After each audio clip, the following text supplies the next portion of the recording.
When I started out in this industry, it was very much the rental industry. It was a rental business. In fact, one of the most valuable things that I did as a freelancer in promoting myself was, I'd stop by rental offices, talk to the rental manager, find out where their trucks were going, find out, were they going to need some help? Could I unload? Could I set things up? Could I operate? I was looking for gigs. And being there in the moment, if I hung out, often I hung out for an hour or two because people wanted to visit, and it was an interesting industry, interesting office. I had lots of great questions. Sooner or later, an account executive would run in and say, "Oh my goodness, we need an operator at the AmFac tomorrow. Do you know anybody?" And the rental manager looked at me and said, "Are you available tomorrow?" I said, "Yep." And I'd get a gig and off we'd go.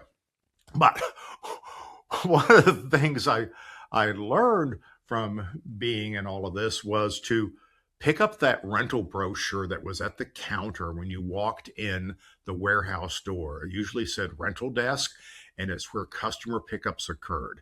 If you went in the front door, there was a receptionist and gatekeepers, and there were salespeople in offices and accounting folks and all these other people I never saw in the real world.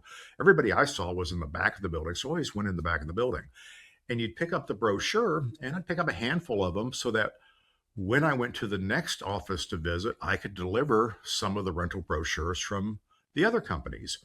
And these came out probably every 6 months or so because people would update their pricing. It would be, instead of $16 for a tripod screen, they'd raise it up to $17.50. And oh my goodness, we've got to raise our prices. We're going to charge $20. And it was actually a race to see who could charge more rather than who could charge less. Because if somebody charged more, it gave you permission to charge more. And we were trying to see what the market would bear. So walking in as a freelancer with rental brochures from 3 other companies and handing them to the rental manager made him powerful. That's information they could share inside their company. It was market intelligence. Obviously, it was free for anyone to get. But my point is, we were so archaic in our approach to business that we were taking cues from what other people were saying they would charge to determine how we charge things. It's like walking into Burger King and looking at the price of a double cheeseburger and then going over to McDonald's and seeing how their double cheeseburger compares. Well, the McDonald's and Burger King people are smart. Their cheeseburgers are really not exactly alike.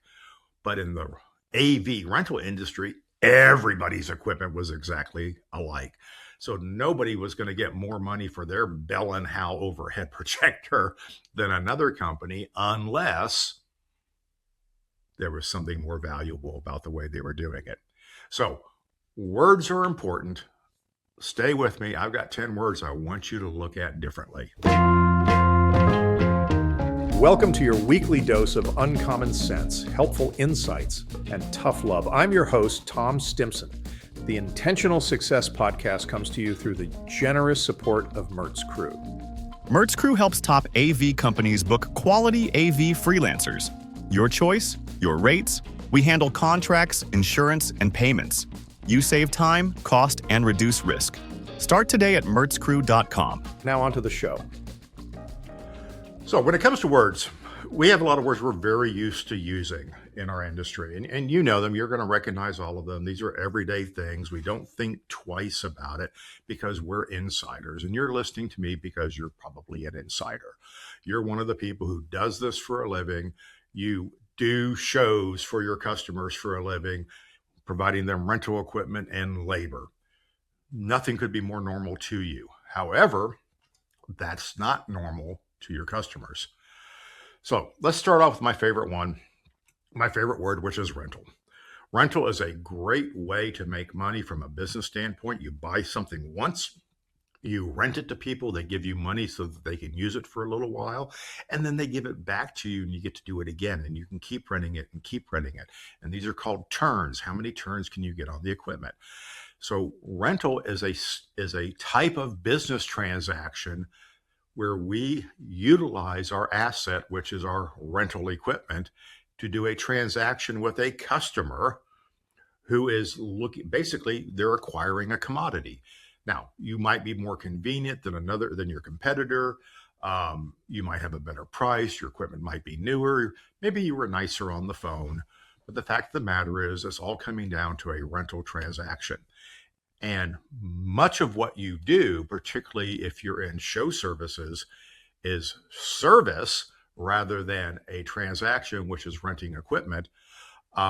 Rental becomes a really bad word if you're in the business of getting shows done for a living. So rental tells buyers to shop around. I need to find the better rental price. Oh, so-and-so rents it for less. That's your negotiating point, and it applies to every single item on the order. Now, what do you actually do for your customers? If you look at your revenue history, you'll find that pure rental transactions are a very small part of what you do.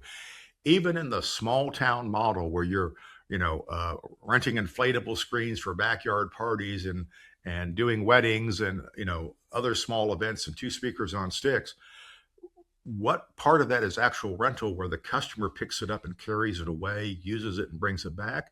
It's often a very small percentage. So the word rental is already getting in there and insidiously undermining your value in the marketplace. And it's not what you do 90% of the time. So an accounting classification that doesn't concern your customers shouldn't enter your lexicon when you're talking about helping people get their show done, right? Number 2, labor.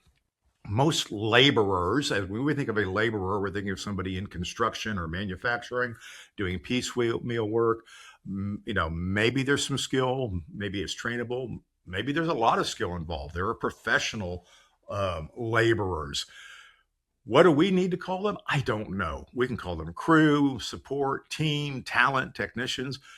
But as soon as we call them labor, we make them transactional. We mean that no name, no blame. I can find anybody off the street and plug in a body and we're good to go, right?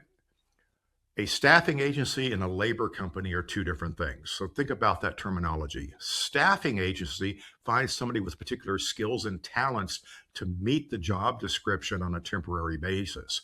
A labor company finds labor, and the description of labor is they must be able to lift 35 pounds, right? They've got to have, enough appendages to do the work that's being requested that day. So labor is an unprofessional word for a professional industry of getting shows done for our customers. Another one of my pet peeve words is unique. We're a very unique business. Well, you know how often I hear that? All the time. And no, you're not unique. And people apologize now. So Tom, I know you know that we're not really unique, but we think of ourselves unique. And so thank you for that. Thank you for acknowledging the fact that unique is an inadequate descriptor of what you do. You're not really unique. You might be a little bit immodest. You might be uninformed. You might not be very mindful or lack reflection. You're failing to treat what you do as a feature or an asset. You're just saying, no, we do things differently, and sometimes we get criticized for it. Therefore, if we say we're unique, that helps us fend off the criticism. So think about why you're using the word unique. Presenting yourself as a unique solution takes a lot of backing up to pull off. The fact is, you're not unique. You've got products, you've got services, you've got bookkeepers, you've got accounting. Let's face it. In the world of business, we're all just lemonade stands. We're just a kid in front of their house with a stand with a sign on it and a price, and somebody's giving us money and we're giving them something back. That is every business in the world. So no, you are not unique, and trying to be unique is not the same as trying to be special. Here's one for my accounting fans. Markup. Markup is fool's math. Salespeople use markup all the time. They are trained on markup. Markup is that fear-based formula that says, hey, if it's going to cost me $100 to get this and I mark it up 30%, I can charge the client $130 and we'll make $30. Okay. That is a completely fear-based formula because markup doesn't yield margin. So on that 30% markup, I only got 25% margin. So we're using the wrong math because it's not telling us how much money we're going to make. It's telling us what we think we're going to charge the customer, which has nothing to do with what we're actually worth. So markup, oh, we marked that up 30%. I can't mark it up more than that. I can't mark it up 50%. I can't mark it up 100%. Can you mark up something 400%? Yes, you absolutely can mark something up 400%. And in our industry, in a service industry, you should be, because markup is the difference between what it costs you to deliver and what it's actually worth to the customer. But markup is not how we want to communicate. We want to sell on margin. Margin is how much money I will make after this is all done. So markup is fool's math. We need to replace that with margin. You need to teach your salespeople how to calculate margin. Don't mark something up, add margin. A 50% markup on an item is 33% margin. Now, if you have customers who are using markup and throwing it back in your face, guess what? Just switch markup for margin and say, hey, I only put a 30% margin on this. Oh, okay, 33% markup. You don't have to correct them, just move on. You didn't lie.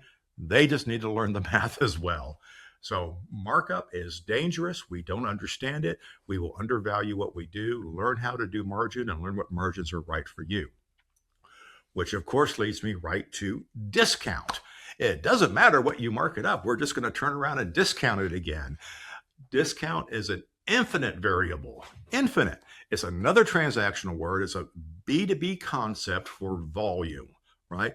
So if you have a customer who buys a lot of volume, they have a lot of purchases and they make fast payments, you're going to give them a discount so that they can actually buy at less money, which they can turn around and sell at a higher margin because they paid a lower price point. Okay. Discount is an infinite variable, but it is a holdover from the rental days. I used to be in construction and I would buy materials for my jobs. I was a project manager and I found that the more materials I bought, all of a sudden the lumber desk guy is asking me, well, what's the project you're working on? How much stuff you're going to need? Because he was trying to get me a better deal. He wanted me to bring all the business instead of just going to whatever lumber yard was convenient. And so he showed me all the pricing columns for how much volume you're going to buy. And I said, well, we're remodeling a 3,200 square foot historical home.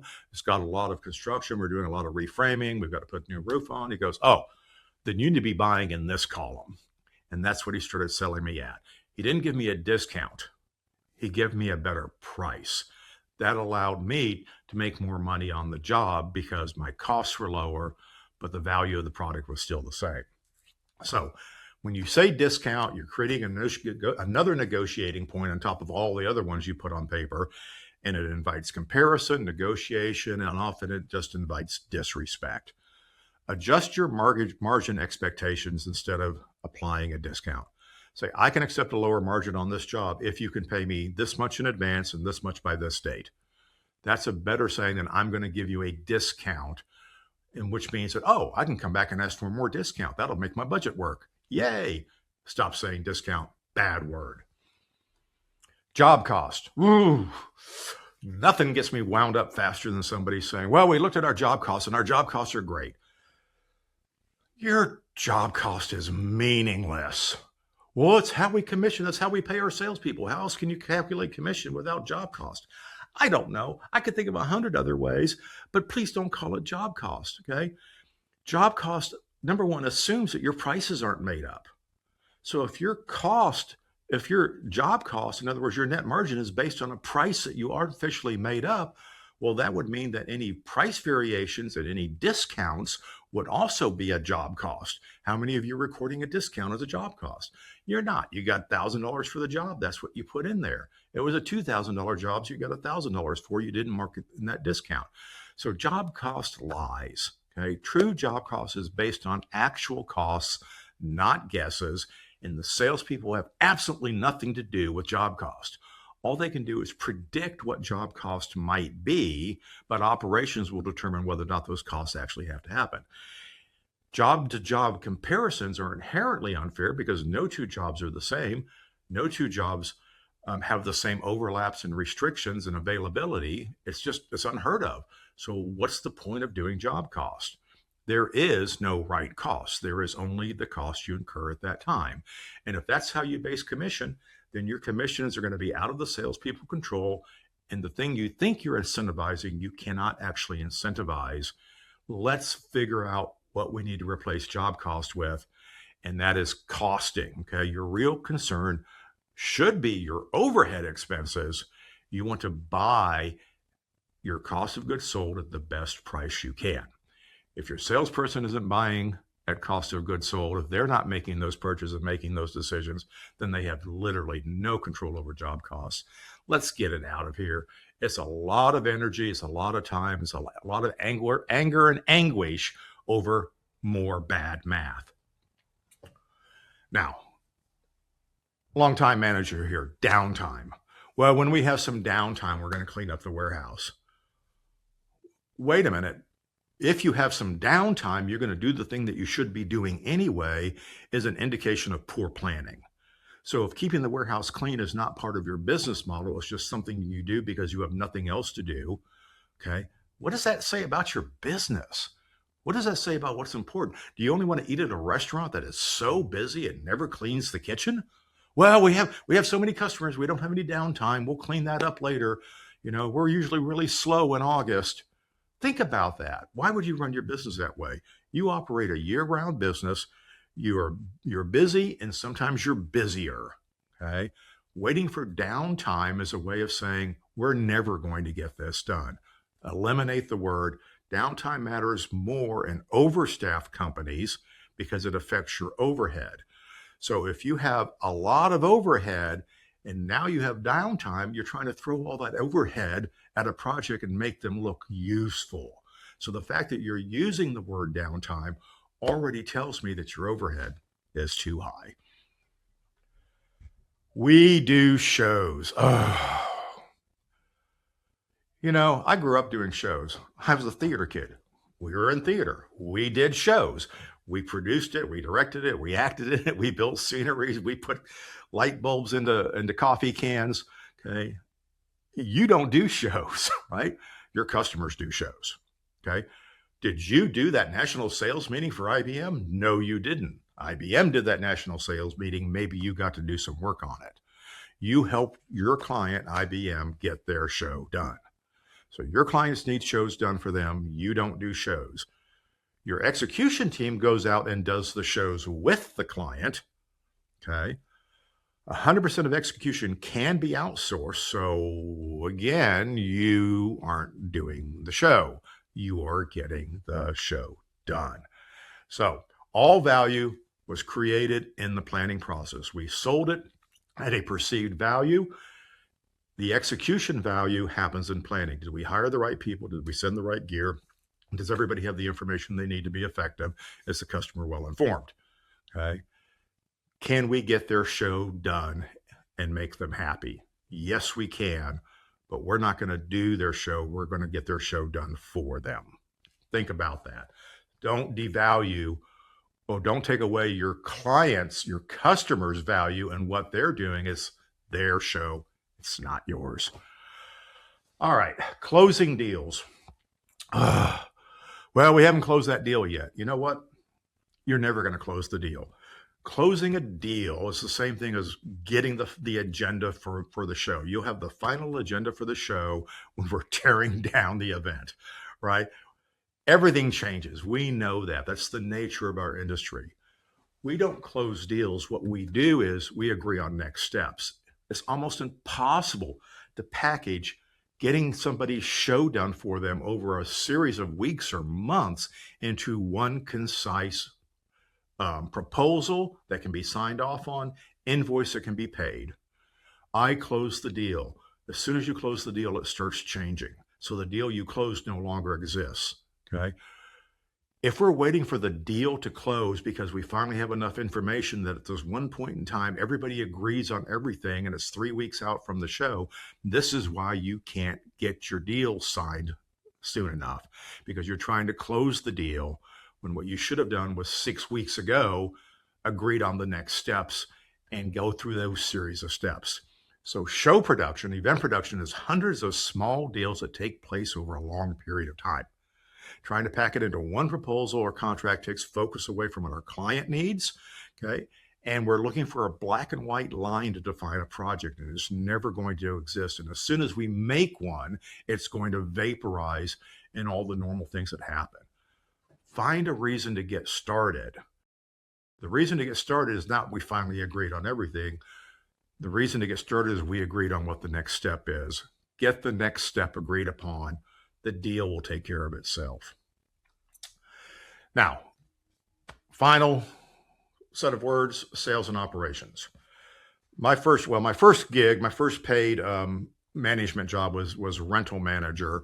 And we later elevated that to director of sales and operations because some of our outside customers needed a more impressive title for what I was doing for them, which involved a lot of sales and a lot of management. So in sales and operations, what typically happens in a rental company is you get the battle between the sales people who sold things one way and have an expected commission, and the operations who take every opportunity and find the best way to get it done. And they're in conflict because of that whole discount thing and margins and job costs and all the other stuff I told you to quit talking about. So sales and operations are too small to define your business, but they're also unnecessary silos because the customer doesn't care. This is what sales says. They expect operations to do it. And operations, the customer expects operations to fix anything that sales did wrong. So sales and operations being at cross purposes, let's just take it off the table. Sales is a subset of selling, okay? You have to do a lot of things to sell something. Selling and planning are collaborative. Planning is what we do if we take the sale and now we have to figure out how we're going to get the customer's show done, and that's planning. Sales and operations are combative. Selling and planning are collaborative, okay? Choose cooperation, understand your roles and understand your outputs. Stay away from the silo terms. Your life will be much happier. Trust me. Now, a memo is not going to fix this. A podcast isn't going to fix this. We need to understand why these words are problematic. Okay, this is about philosophy. It's about mindset. And many of my examples are encouraging what I see as negative behaviors in our industry that I would like to see stop. Stop looking and acting like a rental company. Awesome. Stop looking transactional. Stop devaluing the services that you're doing. Instead, identify the ideal outcome or behavior that you're looking for. So explore the positive alternatives and find your fit. You will find better words if you use your company culture and look at from the customer's point of view of how they want to see what you're providing for them and how they want to positively look on those things. And in practice, we have to hold each other accountable. I slip up and say labor all the time. I slip up and say rental sometimes. We have to catch each other doing that and say, hey, don't forget, we're not trying to sell rentals. We're trying to get our shows done for our customers. So there's my high horse for the day. Take a look at your words, see what you can do to make them better words. Thanks for listening. If you want to find out more about today's episode, go to trstimpson.com/podcast, where you'll find the show notes, related links, and tons of other valuable resources. If you haven't already subscribed to the Intentional Success Podcast, please do so, and I'd greatly appreciate if you would rate and review the show. Also, if you think you might be a good fit to work together or want more information about the Stimson Group, I'd love to hear from you. Visit trstimpson.com for more information.